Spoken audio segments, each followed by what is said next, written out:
From Amateur Radio Newsline Report, number 2423, this is Ham Nation Headlines for Wednesday, April 10th, 2024. Our top story is the ongoing recovery following the collapse of the Francis Scott Key Bridge in the U.S. city of Baltimore, Maryland. Hams were put on alert, and several days into the recovery, severe weather rolled in. A call went out for heightened awareness among radio amateurs in the Baltimore, Maryland area as the Francis Scott Key Bridge collapsed on Tuesday, March 26th, after being struck by a cargo ship near the port of Baltimore. Shortly after the early morning incident, Chris Van Winkle, AB3WB, manager of the ARRL Maryland DC section, reached out to ARES members section-wide, asking that they stand by.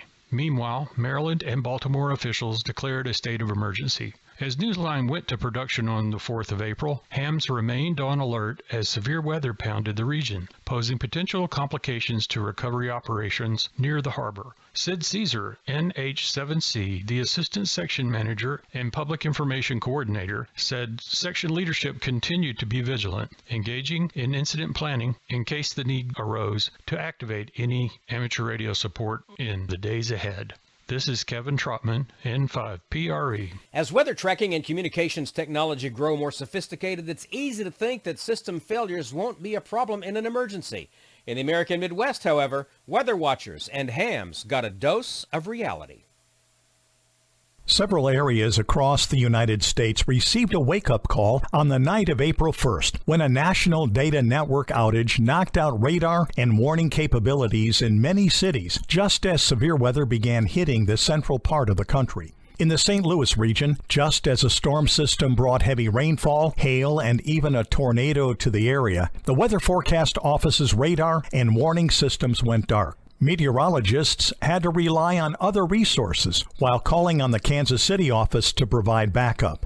Michael Musher, a meteorologist and spokesman for the National Weather Service, told the media, quote, "During this outage, some warning services were impacted," end quote. He indicated that they are working with network vendors to determine the root cause for the 5-hour blackout. Radio amateurs were active across the heartland. For example, Fox 19 TV in Cincinnati reported ham activity for a tornado in Mason County, Kentucky. This is Randy Sly, W4XJ.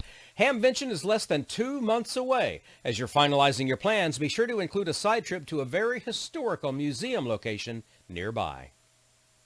If your plans to visit Xenia, Ohio next month for Hamvention include a side trip to the National Voice of America Museum of Broadcasting in nearby Westchester, you'll be pleased to know that the museum will once again have expanded hours. On Thursday, May 16th and Friday, May 17th, you can visit from 1 p.m. to 9 p.m., on Saturday, May 18th from noon to 9 p.m., and on Sunday, May 19th from noon to 5 p.m. Admission is $10.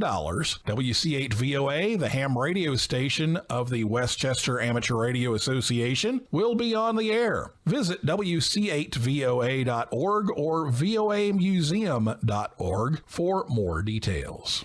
A reminder, the nominating period for the Bill Pasternak WA6ITF Memorial Young Ham of the Year Award is now open and runs through the end of May. More information and a nominating form can be found at arnewsline.org under the Awards tab. And that's all from the Amateur Radio Newsline, your independent source for amateur radio news since 1976 at arnewsline.org. With Kevin Trotman, N5PRE, Randy Sly, W4XJ, Neil Rapp, WB9VPG, Karen Eve Murray, KD2GUT at the news desk in New York, and our news team across the globe, I'm Don Wilbanks, AE5DW. 7-3, we'll see you next time here on Ham Nation.